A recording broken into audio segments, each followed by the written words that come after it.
Hello dear students, welcome back to your channel's New Future Technical Rahul. I am your trainer Rahul Biswakarma. Dear students, आपके सभी student को आपके अपने channel new future technical में बहुत बहुत स्वागत है। मैं आपका trainer Rahul Vishwakarma. Dear students, अभी जो आप पिछली क्लासेस में जो वीडियो हमने देखा है वो इस इंग्लिश संबंधित था, लेकिन आज की जो क्लासेस है आज मैं बताने वाला हूँ जनरेशन ऑफ कंप्यूटर के बारे में। तो आज की जो टॉपिक है जनरेशन ऑफ कंप्यूटर, क्योंकि पिछली क्लासेस में कंप्यूटर के नॉलेज में अपने फंडामेंटल ऑफ कंप्यूटर में आपने क्लास 9 का जो पार्ट 9 था उसमें आपने देखा कि आपको जो हिस्ट्री ऑफ कंप्यूटर थे, सारी हिस्ट्री कैसे कैसे कंप्यूटर स्टार्ट हुए, और एनईआर के बाद मैंने बताया था कि फर्स्ट इलेक्ट्रॉनिक कंप्यूटर का लॉन्चिंग हो चुकी थी और लॉन्चिंग होने के बाद जनरेशन स्टार्ट हुआ, क्योंकि जब कंप्यूटर जो चीज यूज होने के स्टार्ट हो गया तो यूज होने के बाद सब लोग क्या करने लगे उसमें अब जनरेशन, क्योंकि उसमें थोड़ा मॉडिफाई हो, क्योंकि इलेक्ट्रॉनिक कंप्यूटर आ चुका था। अब इलेक्ट्रॉनिक कंप्यूटर में ही क्या करना था, कुछ ना कुछ मॉडिफाई करना था। तो उस मॉडिफाई होने के बाद उसमें क्या कर दिया गया, जनरेशन रख दिया गया। कभी कभी हमसे भी पूछा जाता है कि भाई आपकी जनरेशन क्या है, मानव की जनरेशन क्या है, तो हम जानते हैं मानव जनरेशन क्या है, आदि मानव है। सेम वैसे ही कंप्यूटर की भी जनरेशन है और कंप्यूटर की 5 जनरेशन है। Is a very important today classes for every students who which students is learning CCC। जो CCC कर रहे हैं स्टूडेंट, उन स्टूडेंट को बहुत इंपॉर्टेंट क्लास आज की है, क्योंकि जनरेशन के क्वेश्चन 100% क्वेश्चन आते हैं हमारे एग्जाम में। तो प्लीज वीडियो को स्किप बिल्कुल ना कीजिएगा, वीडियो को लास्ट तक देखिएगा। अगर आप वीडियो को लास्ट तक देखते हैं तो आपको इसका नॉलेज फुल होगा। तो मैं वीडियो स्टार्ट करता हूं। सबसे पहले आपके सामने देख सकते हैं, आप लिखा है generation of computer. Generation of computer किसे कहते हैं? जनरेशन ऑफ कंप्यूटर उसे कहते हैं जो कंप्यूटर की जितनी भी कंप्यूटर हमारे जो हमारा इलेक्ट्रॉनिक कंप्यूटर है, उस इलेक्ट्रॉनिक कंप्यूटर में जो भी मॉडिफाई हुआ, जो भी चेंजिंग हुई, उसी को बोलते हैं जनरेशन ऑफ कंप्यूटर। कंप्यूटर की पीढ़ी। तो कंप्यूटर की कितनी जनरेशन है? कंप्यूटर की 5 जनरेशन है, जिसको बोलते हैं first generation, second generation, third generation, fourth generation और 5th जनरेशन। अब हमको समझना है कि कौन कौन से जनरेशन कब से कब थे और किस जनरेशन में कौन से मेन कंपोनेंट थे और किस जनरेशन के कौन कौन से एग्जांपल हैं। सो आप देखिए सामने मैं लिखा भी हूं। तो सबसे पहले आपका जनरेशन, फर्स्ट जनरेशन हमारा जो है, जो हमारा चला 1940 से लेकर 1956 तक चला। कब चला? सन 1940 से लेकर 1956 तक चला। और इसमें मेन कंपोनेंट का जो नाम था वह वैक्यूम ट्यूब था। और इसका एग्जांपल था एनईआर, इलेक्ट्रॉनिक जो फर्स्ट इलेक्ट्रॉनिक कंप्यूटर है, एनईआर, एनवैक, ये सब हमारे इसके एग्जांपल थे। अब बताते हैं वैक्यूम ट्यूब क्या था। वैक्यूम ट्यूब बहुत ज्यादा स्पेस लेता था और बहुत स्पेस लेने के साथ साथ बहुत ज्यादा बिजली लेता था और बहुत ज्यादा गर्म होता था, और हीट होने की वजह से इसको कूल करने के लिए एसी बड़ी बड़ी लगाई जाती थी, और बड़ी जगह लेने की वजह की मतलब बहुत ज्यादा स्पेस लेना। और उसके बाद ये था उस, अब सोच ली आज के टाइम में एसी को परचेज करना इज अ वेरी एक्सपेंसिव।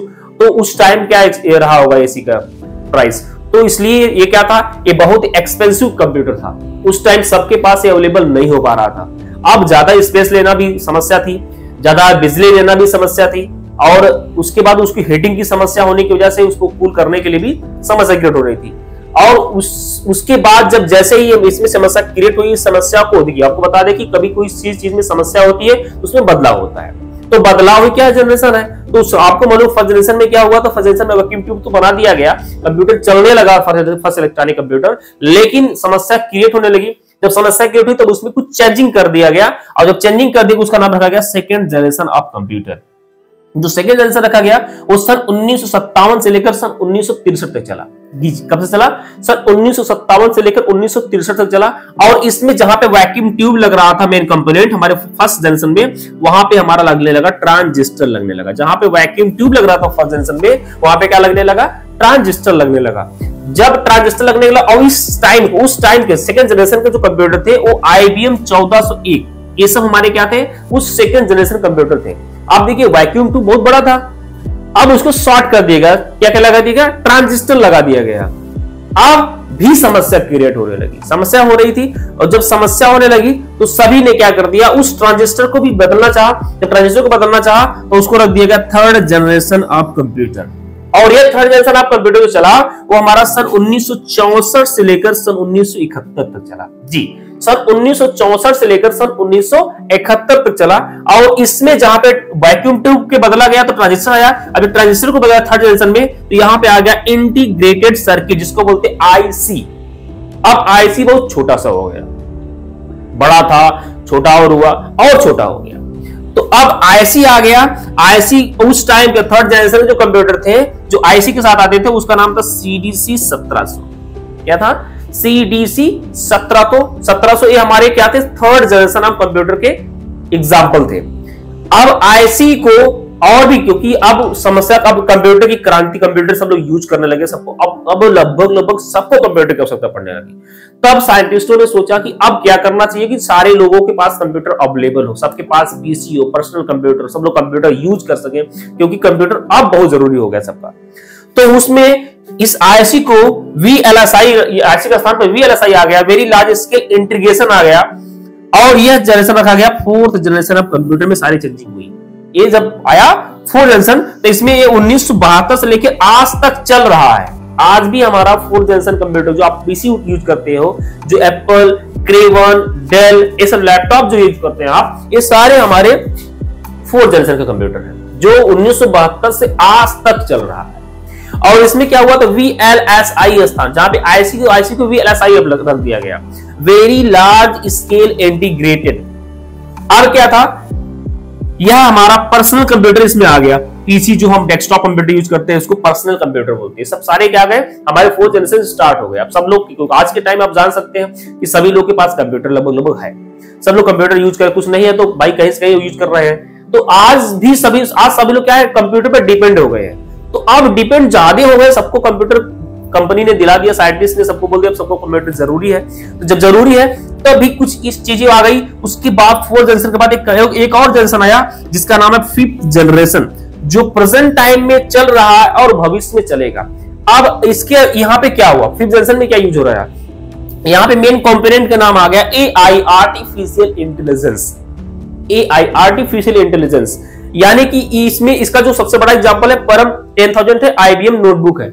और आपको सबसे अच्छा एग्जांपल इसका रोबोट, जो हम रोबोट जानते हैं, रोबोट देखते हैं, रोबोट देखे भी कुछ लोग, रोबोट क्या है, रोबोट हमारा AI है, आर्टिफिशियल इंटेलिजेंस। और एक बहुत बड़ा एग्जांपल, जैसे हम कभी कभी मोबाइल में कुछ चीज सर्च करते हैं, और सर्च एक बार हमने किया, सर्च करने के बाद जब भी हम उसको ओपन करते हैं तो ऑटोमेटिक उस टाइप का नोटिफिकेशन हमको देता रहता है, चाहे फेसबुक हुआ चाहे कुछ भी हुआ। तो हम सोचते हैं कि यार हमने इसे एक बार तो ओपन किया, दोबारा तो ओपन करा नहीं, लेकिन फिर भी कैसे आ रहा है, क्यों, क्योंकि हमारे हर एक मोबाइल में क्या है कि आर्टिफिशियल इंटेलिजेंस है, जो स्वयं क्या कर रहा है, हमारे माइंड को रीड कर दे रहा है कि हम क्या चाहते हैं, किस टाइप का चाहते हैं। हम कभी बोलते हैं ये चीज तो ऑटोमेटिक वो चीजें ऑब्जर्व कर लेता है और वो आ जाता है। ये भी क्या है, AI है, आर्टिफिशियल। और लेकिन इससे भी बहुत एडवांस लेवल पे आने वाला है, एडवांस लेवल पे आने वाला है कि जहां मैं टीचिंग करा रहा हूं, भविष्य में ऐसा होगा कि ये सब रोबोट का काम हो जाएगा। तो आप कल्पना नहीं कर सकते कि उस टाइम क्या हो सकता है। वो डेंजर भी होगा और कुछ लोगों के लिए अच्छा भी होगा, लेकिन लगभग डेंजरस ही होगा। तो आपको मालूम है जो हमारा AI है वो हमारे 5th जनरेशन में आया है। कभी कभी क्वेश्चन आया तो भाई जनरेशन 1st जनरेशन में कब से कब आया, तो 1940 से लेकर 1956 में इसमें मेन कंपोनेंट का नाम वैक्यूम ट्यूब, एग्जांपल ENIAC और यूनिवैक थे। सेकंड जनरेशन जो हमारा 1957 से लेकर 1963 तक, जिसमें मेन कंपोनेंट वैक्यूम ट्यूब के स्थान पर ट्रांजिस्टर लगा दिया गया, इसके एग्जांपल IBM 1401 थे। थर्ड जनरेशन 1964 से लेकर 1971 से चला, जहां पे हमारा ट्रांजिस्टर लग रहा था, वहां पे हमारे आ गया इंटीग्रेटेड सर्किट यानी IC आ गया, और उसके बाद हमारा एग्जांपल इसका CTC 17 हो गया।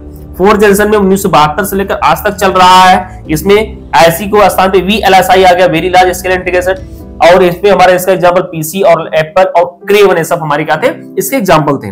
5th जनरेशन में हमारे क्या, 5th जनरेशन प्रेजेंट टाइम में चल रहा है और भविष्य में भी चलेगा, जिसमें हमारे मेन कंपोनेंट का नाम आ गया AI, आर्टिफिशियल इंटेलिजेंस। इसका एग्जांपल परम 10,000 IBM, और एक एग्जांपल आपको बताया मैंने कि रोबोट भी क्या है, AI का एग्जांपल है। सो आई होप आपकी इस क्लासेस में आपको पूरी अच्छे से नॉलेज हुआ होगा अपने जनरेशन के बारे में।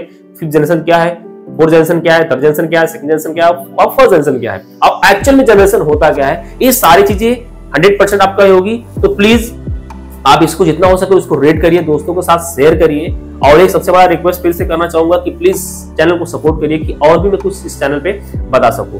तो आज के लिए इतना ही, नेक्स्ट वीडियो में नेक्स्ट क्लास के साथ मिलेंगे, but today for that's all. और एक और इंपॉर्टेंट, इसको जितना हो सके यूज करिए, CCC वाले स्टूडेंट 100% यूज करें और दोस्तों के साथ शेयर करें, और प्लीज लाइक करें और कमेंट जरूर करें कि आपको वीडियो कैसा लगा।